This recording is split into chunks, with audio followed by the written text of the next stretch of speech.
Monkey is a new Hulu original series, and I don't really like this show very much. To be honest, I don't really like the characters in the show.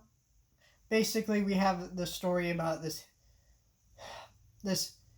monkey and this assassin being kind of merged together spiritually or mentally. I don't really know how to explain it.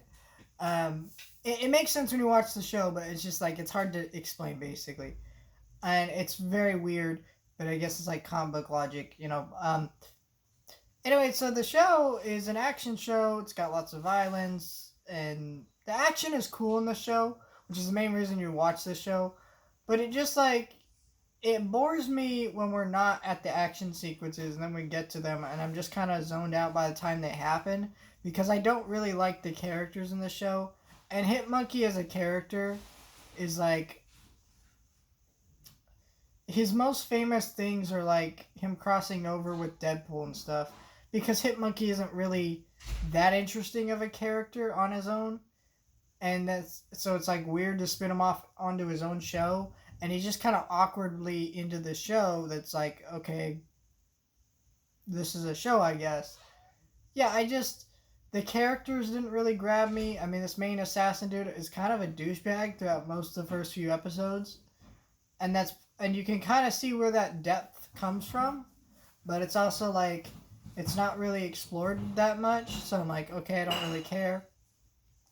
The monkey is just a monkey with some weird anger issues, but since he's a monkey, you don't really get much insight to him as a character. I feel like the character would have worked more if they had like subtitles kind of explaining his thought process.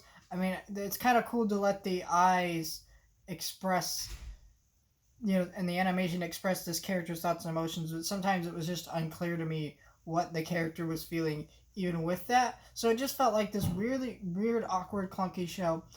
To me, this feels like MODOK, where MODOK was a show. Though I watched MODOK a couple times, I liked MODOK.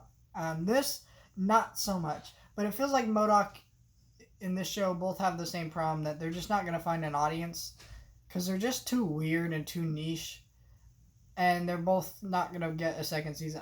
MODOK, I don't think was canceled, but I think it was silently canceled. Let's be real. I feel like by now we should have had an announcement of season 2, but we haven't. And I don't think we're going to get season 2 on this one. Because again, this one's really weird, and it's a very slow burn. Like, the first 2 episodes are very, very slow. And then, I would say the first 4 episodes are actually very slow. And it just doesn't come together. I wanted to like this show. It looked really cool from the trailers, but honestly, there wasn't enough here that grabbed me. It was just overall a 5 out of 10.